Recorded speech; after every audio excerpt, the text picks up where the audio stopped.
불인정 사례고요. 제가 해보니까 빨리 하면 15분? 좀 천천히 하면 20분? 한번 해보도록 하겠습니다. 근데 불인정 사례는 제가 이렇게 아까 강의를 하다가 말씀드린 사례들이 참 많아요. 그래도 그런 거 있잖아요. 강의를 해도 복습을 하면 한 번 더 기억에 남듯이 말씀드렸던 것도 한 번 다시 말씀드리고 그러면 기억에 많이 남는 걸 제가 아니까 반복해서 한번 다시 말씀드릴게요. 첫 번째는 아까 말씀드렸어요. 환급 가능한 부가세는 사용하실 수 없습니다. 환급한 부가세가 아니라 환급 가능한 부가세는 사용할 수 없습니다. 비영리 기관이신 경우에는 만약에 환급 가능한 부가세가 있으면 100원짜리 물건 사고 10원을 더해서 110을 공급 대가로 지급하셨으면 연구비는 100만 쓰시고 10은 어차피 매입세 공제 받으시니까 10은 사용하지 말아주세요. 근데 가끔씩 그런 게 있어요. 회의비를 사용했는데 회의비를 자기네 자체적으로 접대비로 사용했대요. 근데 접대비는 세법상 매입세액이 공제가 안 돼요. 그러면서 회계사님 저희 영리긴 한데 이거 회계팀에서 이거 접대비로 쓴 거 매입세액 공제 안 된다고 부가세까지 연구비로 쓰라고 하는데 어떻게 하나요? 아, 접대비로 쓰셨어요? 접대비로 쓴 거 자체가 불인정입니다. 저희가 연구하라고 드린 거지 접대하라고 드린 거 아니잖아요. 그래서 접대비 관련해서 갑자기 매입세액 불공제 막 얘기하시면 원래 그 10만 불인정 내게 갑자기 110이 다 불인정이 될 수 있습니다. 그러니까 저희는 접대비로 사용한 것이라면 과제 수행과 무관한 비용을 쓰신 거예요. 그러면 전체가 불인정 될 수 있음을 염두에 두셔야 됩니다. 두 번째, 제가 아까 공통계산 기준을 말씀드리면서 연구 수행 기관 내부 및 같은 과제를 수행하는 기관 간의 내부 거래는 할 수 없습니다. 그러면서 다른 공동 연구 개발 기관으로부터 장비 구입이 가능한가요를 물어봤고 실제로 정산에 이 케이스가 있었습니다. 당연히 불인정했고요. 근데 갑자기 저한테 어떤 문서를 탁 내밀어요. 아, 승인받은 문서가 여기 있습니다. 아, 그럼 인정해드릴게요. 승인 받고 쓰세요. 내부거래는 원칙적으로 불인정입니다. 하지만 전문기관의 승인 받으신 문서 있으세요? 그러면은 사용하실 수 있습니다. 개인카드. 아까 말씀드렸죠. 이런 케이스가 요즘에 종종 있나 봐요. 해당 과제를 사용해서 해외 학회를 등록을 하려고 하니까 무슨 비자카드는 뭐 이 연구비 카드로 안 된다고 해서 자기네들이 어떻게 해야 될지 모르겠대요. 아까 제가 개인카드로 사용할 수 있는 사유가 두 가지가 있고 첫 번째는 여비였고 두 번째로 카드사 사정으로 어쩔 수 없이 개인카드를 쓰셔야 되는 경우에는 쓰실 수 있다고 말씀드렸습니다. 그럴 때는 개인카드로 결제를 하시고 그 개인카드를 쓸 수 없는 사유서를 소명해 주세요. 어떻게 보통 해주시냐면 그 연구비 카드를 쓰면 이렇게 안 된다는 이렇게 에러 메시지 같은 게 창에 뜨잖아요. 그거를 캡처를 해주시는 경우들이 있으세요. 아, 그러면은, 아, 이거 카드사 사정으로 못 쓰는 경우구나. 그럼 사유서에 이거 캡처해 주신 거 같이 적어서 주시고, 그럼 저희가 인정해드리고, 개인카드 사용하셨을 때는 반드시 그 개인에게 이체했다는 이체증도 같이 첨부해 주셔야 됩니다. 질문이 있는데요. 네. 저희가 연구비 카드인데도 있는데 네. 가끔 한도 초과로 쓰지 못할 때가 있습니다. 그럴 때도 개인카드 되나요? 그럴 때는 선결제를 해서 한도를 늘려야 되지 않을까요? 왜냐하면 개인카드는 아주 엄격해요. 원칙적으로 어쩔 때는 증빙이 제가 봤을 때 저희가 증빙이 보이거든요. 세금계산서, 카드, 기타 증빙 3개가 있어요. 세금계산서, 그러니까 계좌이체 했다는 거죠. 카드, 연구비 카드 쓰셨다는 거죠. 기타 증빙은 불인정하겠다는 마음 먹고 시작합니다. 안 되는 게 원칙이니까. 네. 인건비 한도 초과. 이거는 ICMS 화면을 제가 아까 ICMS 화면을 캡처를 해드렸는데요. 이런 거예요. 영리기관이시고 기타 비영리기관이시면 월별 인건비 한도를 100%를 준수를 하셔야 됩니다.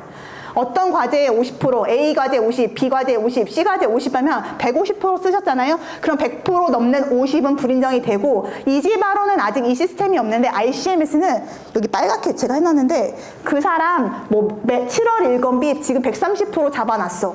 저한테 이 화면이 보여요. 그러면 이거를 나오면 무조건 저는 클리어를 해야 돼요. 130% 나오면 무조건 수행 기간에 전화를 할 수밖에 없고 소명을 해달라고 할 수밖에 없습니다. 만약에 100%를 넘겨서 쓰셨으면 무조건 30%는 취소를 하셔야 됩니다. 하지만 아까 말씀드렸듯이 실제로는 이렇게 에러가 떠도 100이 안 넘은 경우가 있으세요. 아까 말씀드렸죠. 7월 인건비를 8월에 등록해놓고 8월도 또 8월에 등록해놨어요. 그러면은 100% 넘는 것처럼 보이지만 실제로는 안 넘을 수도 있어요. 그럴 때는 소명을 해주시면 되는데 제가 말씀드리고 싶은 거는 원칙적으로는 100%를 넘어서 쓸 수 없고 심지어 RCM에서는 이 에러 알람이 뜨고 있습니다. 네. 인건비 불인정 주요 사례를 제가 말씀드리면 현금 인건비를 현금으로 지급한 경우 뭐 이런 거 거의 없겠죠. 노란색으로 표시해 놓은 게 중요한 건데 그 참여연구원, 특히 신규가 많아요. 원래 1월 1일부터 참여연구원은 다 아이리스에 등록해놓고 쓰세요. 근데 신규 뽑으면 아이리스에 등록 안 하시고 누락하시는 경우 종종 있으세요.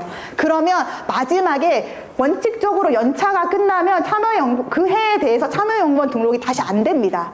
간사님이 열어주셔야지 등록을 할 수가 있어요. 12월 30일이 넘으면.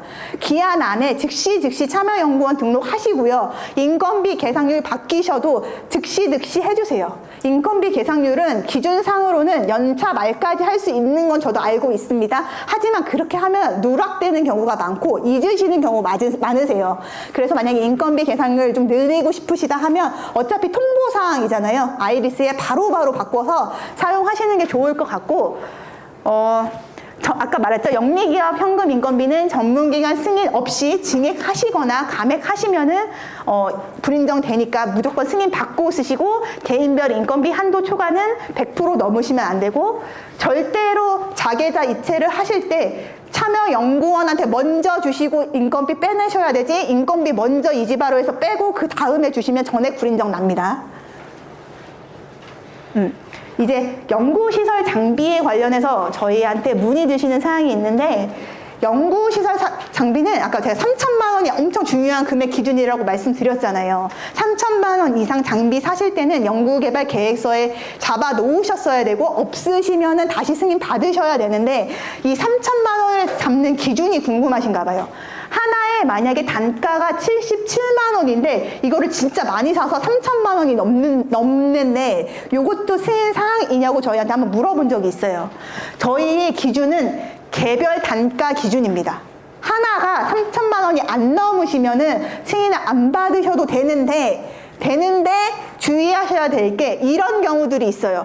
어떤 거는 그 77만 원짜리만 사면은 장비가 운영이 안 돼요. 그 77만 원짜리 100개가 합쳐져야지 운영이 되는 장비들이 있으실 수 있으세요. 그럴 때는 그건 하나로 봅니다. 개별 장비 하나하나 10대 사시는 거 괜찮아요. 3천만 원 이상 이하면은 계획서에 승인 없이 쓰셔도 되는데 만약에 그거가 합쳐져서 하나의 장비처럼 운영되는 거세요. 그럼 그건 하나의 장비로 보고 합쳐서 3천만 원이 넘으시면은 승인 받고 쓰셔야 됩니다.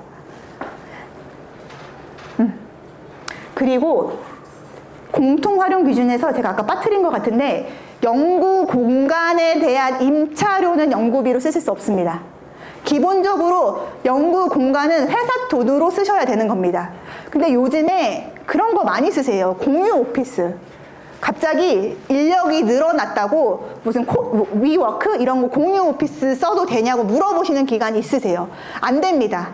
연구 공간에 대한 임차료는 기본적으로 연구비로 사용할 수 없고 공유 오피스도 연구 공간이잖아요. 그거는 회사 비용으로 부담하셔야 됩니다. 하지만 그 회의비 있잖아요. 제가 아까 회의비를 식비로 쓸 수도 있고 세미나 개최하시면 이런 임대하실 수 있다고 말씀드렸잖아요. 그럴 때는 연구활동비 회의비 쓰셔도 되고요. 일회성 임차료는 연구 공간이 아니고 일회성 회의비 임차료는 회의비로 사용하실 수 있으십니다. 이해되시죠? 연구시설 장비 주요 불인정 사례를 제가 다시 한번 강조드리면 동일한 연구 개발 과제 수행 기간끼리 거래한 거는 구입하셔도 안 되고요. 외부 전문 기술 활용비라고 해서 자문 받으셔도 안 됩니다. 하지만 비영리 기관은 제가 아까 예외적으로 되는 거, 공동 수행 기관이라도 서로 비영리끼리 같은 부서가 아닐 때는 그때는 예외적으로 쓰실 수 있고, 연구 장비는 2개월에 걸립니다. 무조건 2개월 전에 입고가 되셔야 됩니다. 다시 한번 강조드리면 2개월에 걸리는, 원래는 다 단계 말까지만 하시면 되는데 2개월에 걸리는 항목이 3개가 있다고 말씀드렸어요. 2개월 전까지 구입하셔야 되는 건 장비가 하나 있고요, 소프트웨어 활용비 하나 있고요, 클라우딩 컴퓨팅 서비스 2개월 전에 계약하셔야 됩니다.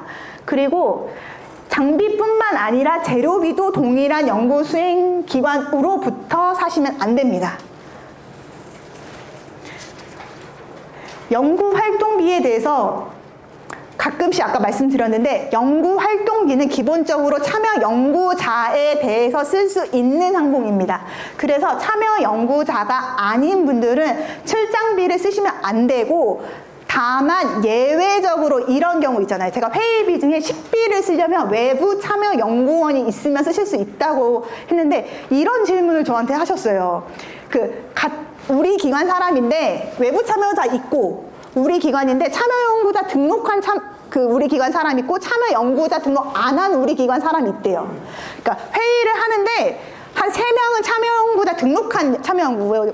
나머지 2명은 우리 기관 사람인데 등록 안 한, 그냥 뭐 부장님 오셨대요. 나머지는 아예 외부 기관 사람 오셨대요.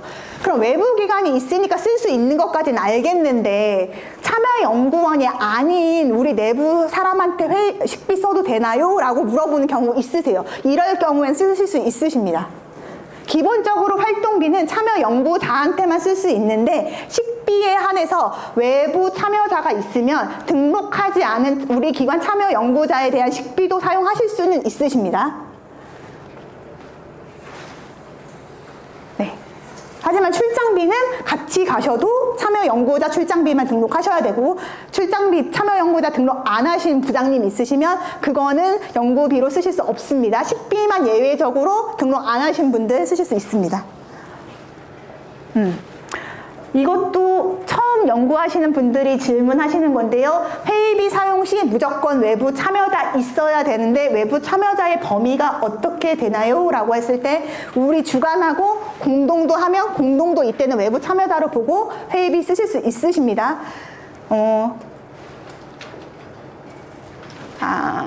네, 요거는 요까지만 하면 되고, 요즘에 출장비 관련해서 렌트비 문의 조금 하세요. 렌트비, 왜냐면 아까 그 공유 오피스처럼 요즘에 공유 차량이 좀 많잖아요. 그래서 렌트를 좀 많이 하시는데, 옛날에는 뭐 제주도나 가야지 렌트 했는데, 요즘에는 뭐 회사 차량도 대수가 한 개가 있고 하니까 렌트비를 좀 쓰시나 봐요. 원칙적으로 출장비는 여비 규정에 따라 쓰셔야 됩니다. 여비 규정에 교통비가 실비로 되어 있고 렌트 쓸 수 있다고 되어 있으면 쓰실 수 있습니다. 근데 거기까지는 오케이. 근데 불인정이 나는 게 뭐냐면, 렌트비도 교통비잖아요. 교통비 받고 렌트비 받고 교통비 또 받는 경우 있으세요. 그러시면 안 되죠. 자기네 여비 규정에 교통비가 만약에 렌트비로 쓰셨으면 또 교통비 받으시면 안 되고, 공무원 규정에 그런 게 있는 것 같아요. 렌트를 사용했을 때는 일비가 반액이 감액되는 경우들이 있으세요. 대학도 그런 경우 많으신데, 자기네 내부 규정을 보세요. 만약에 렌트 하셨을 때 일비 감액 규정이 있는 기관이시면 일비도 그거에 맞춰서 감액하셔야 됩니다. 근데 만약에 자기네 규정에 그런 게 없으시고 그냥 교통비로 렌트비 쓰실 수 있다면 교통 대신 렌트비 쓰시고, 일비 감액 규정 없으면 일비 주셔도 상관은 없습니다. 자기네 내부 기준이 우선이세요. 근데 아까 말씀드렸죠. 출장비는 공무원 규정과 내부 규정 중 선택할 수 있다. 공무원 규정을 만약에 쓰시기로 하셨으면 렌트 쓸 때 일비에 대한 감액이 있다는 거는 염두에 두셔야 됩니다. 요거가 단계가 끝날 때 많이 들어오는 질문이에요. 단계가 끝나면 공동기관, 주관기관 모여서 한번 세미나를 크게 한번 하시는 경우들이 많으세요. 같이 모여서 성과도 공유하고, 나는 이런 거 했으니까 어떻게 했다 한번 회포도 푸시고 하면서, 그 단계 끝날 때쯤에 참여기관들끼리 모여서 크게 세미나 하시는 경우에, 이때 숙박 출장비를 어떻게 집행해야 되냐고 저희한테 물으시는 경우들이 있으세요. 뭐 어디 가서 1박 2일 한다고 하시면 원칙적으로는 참여 기간의 출장비 규정에 맞춰서 쓰는 게 원칙이기 때문에 주관기관에서 오셨어요? 주관기관권 주관기관에 내시고 내부 여비 규정 맞춰서 출장비 쓰세요. 공동기관에서 가셨어요? 그럼 공동기관에서 쓰시고 그 내부 기준에 맞게 쓰세요. 근데 어쩔 때는 이럴 때 있어요. 주관에서 숙박비를 다 내주시는 경우 있으세요. 상관없습니다. 하셔도 되는데 그때는 주관기관 세미나 개최비로 쓰시고 내부 기준에 맞춰서 쓰시면 됩니다.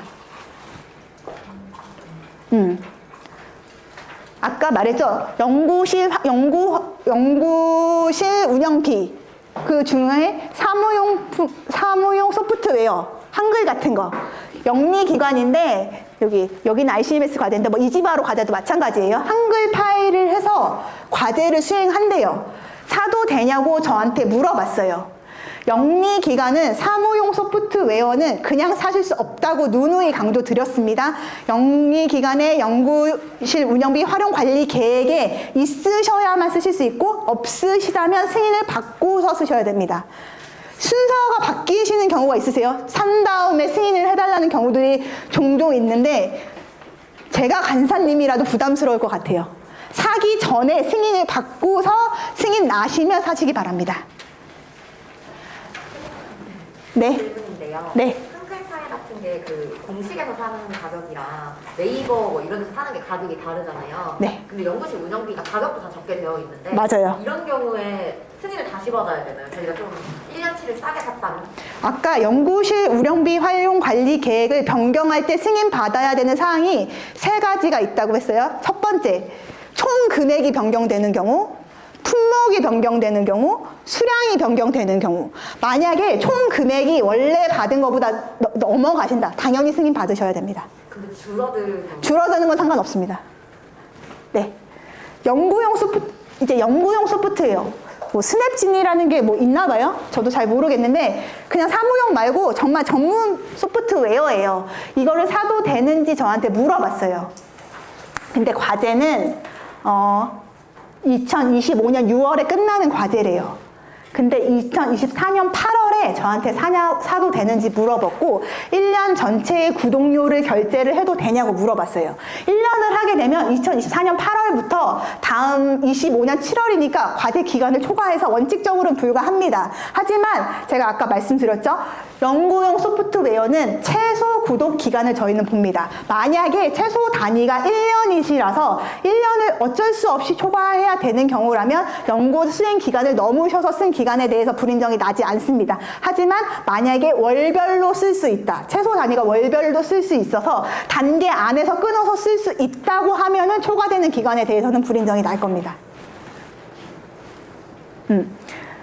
비영리 기관은 연구 환경 유지비가 제가 아까 계획서에 없어도 쓸 수 있습니다. 자체 규정은 아마 있으실 거고요. 자체 규정에 있으시면 계획서에 없고 승인 안 받으셔도 쓸 수 있다고 하니까 비영리 기관이 연구 환경 유지비를 방만하게 쓰는 경향이 있어요. 그래서 저희한테 파티션을 사도 되는지, 그러니까 가구를 사도 되는지를 물어봤어요. 기본적으로 계획서에 없으셔도 쓸 수 있습니다. 하지만 비영리 기관이라 하더라도 연구와 관련이 되어 있다는 거는 입증을 하셔야 됩니다. 원래 그냥 사무 공간에 파티션 쓰는 거는 그냥 간접비를 쓰시고요. 이 과제 수행에 무슨 인화성 물질이라서 파티션을 꼭 하셔야 된다. 그럴 때 쓰실 수 있으시잖아요. 그럼 연구와 관련됐다는 거를 그냥 기한문에 쓰셔서 저희한테 주시면 저희는 이제 연구 관련됐으니까 이건 승인 없이 쓰셔도 됩니다. 중요한 거는 연구와 관련이 되어는 있으셔야 된다. 정말 그냥 가구는 간접비로 쓰시면 됩니다. 흡수하셨잖아요. 제가 그리고 출장비는 그러니까 아까 클라우딩 컴퓨터는 아까랑 마찬가지로 이것도 2개월 전에 쓰셔야 되고 총 협약 기간 넘으시면 안 된다. 이거는 말씀드렸고 출장비는 대부분 다 연구비 카드 안 쓰시는 거 저도 알고 있어요. 연구비 카드 몇 개 있지 않으니까. 그래서 아까도 말씀드렸듯이 개인 카드 내부 규정에만 있으시면 쓰시는 거 좋은데 개인 카드 쓰셨을 때는 그 분한테 계좌 이체 해드려야죠. 개인 카드 썼으니까. 근데 회사에서 안 주시는 분들이 종종 있으세요. 개인카드 썼다고 개인카드 증빙 올려놓고 실제로 개인한테는 계좌이체 안 해놓으시는 분들이 있으세요. 그러시면 안 됩니다. 개인한테 줬다는 계좌이체 증빙까지 같이 올려주셔야 됩니다.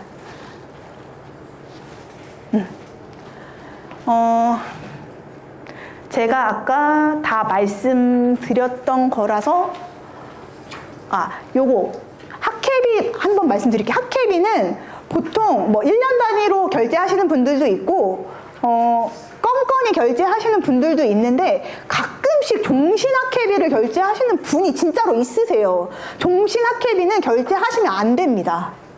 네. 그리고 저는 왜 이런 거 사시는지 모르는데 무슨 기념품 이게 아예 일반인을 대상으로 그런 과제가 있으세요. 뭐 참여해서 뭐 수행 받고 뭐 그렇게 그런 과제 대규모 행사가 목적인 과제는 기념품 사셔도 되는데 그냥 일반 과제신데 갑자기 기프티콘을 막 100개씩 사시는 과제들이 있으세요. 안 됩니다. 네. 그리고 네 여기까지 말씀드리고 연구활동비와 관련돼서 불인정 사례는 요것도 많이 쓰실 것 같아요. 피복비, 주유비, 과태료 이런 거 과태료를 저는 왜 올리시는지 잘 모르겠어요. 본인이 과태료도 저희한테 올려주시는 분들도 있으세요. 당연히 안 되고 신문 구독하실 수 있으시죠? 과제와 관련된 전문 신문이시라면 구독하세요. 하지만 일반 중앙일보, 조선일보 구독하시면 안 됩니다.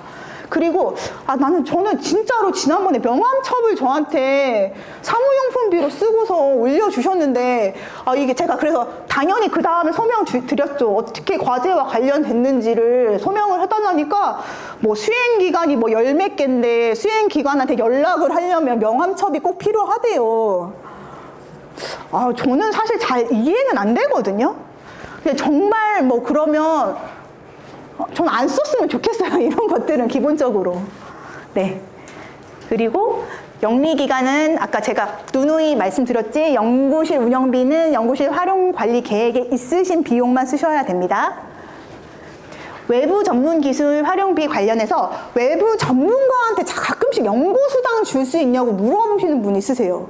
연구수당은 우리끼리 해야죠.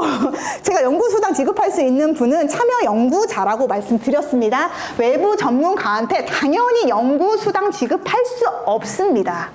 그리고 누누이 말씀드리지만 책임자가 단독으로 70% 넘게 연구수당 가져가시면 안 되고요.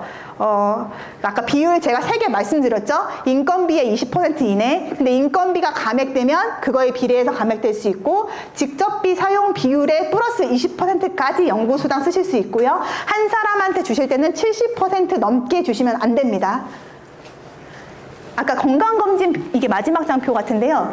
간접비로 연구실 안전관리비 쓸 수 있다고 하니까 아까도 말씀드렸듯이 무슨 그냥 2년마다 갑자기 건강검진을 회사 비용으로 받으시는 분이 진짜로 있으세요. 절대 안 됩니다. 아까 말씀드렸듯이 일반적인 건강검진 비용은 간접비로 사용하실 수 없고 법에 유해인자를 취급하는 연구활동 종사자에 대해서 주기적으로 받으시라고 돼 있는 분들이 있으세요. 그 분들은 특수건강검진 받으시면 사용하실 수 있습니다. 그리고 간접비는 아까도 말씀드렸듯이 직접비 사용 비율에 연동되는 게 제가 2개라고 말씀드렸어요. 연구수당, 아까 80% 넘게 써야지 100%까지 연구수당 쓸 수 있다. 직접비 사용 비율에 연동되는 게 마지막으로 하나 더 있다고 말씀드리면서 그때 간접비 말씀드렸습니다. 간접비를 50%로 해서 조금이라도 덜 썼으면 직접비를 조금이라도 덜 썼으면 간접비 한도는 직접비예요. 직접비 사용 비율이 49%면 간접비도 계상해 놓은 거에 49%까지밖에 못 씁니다. 하지만 51%를 직접비를 쓰셨어요. 간접비 100% 다 쓰셔도 됩니다. 네, 이해되시죠? 네.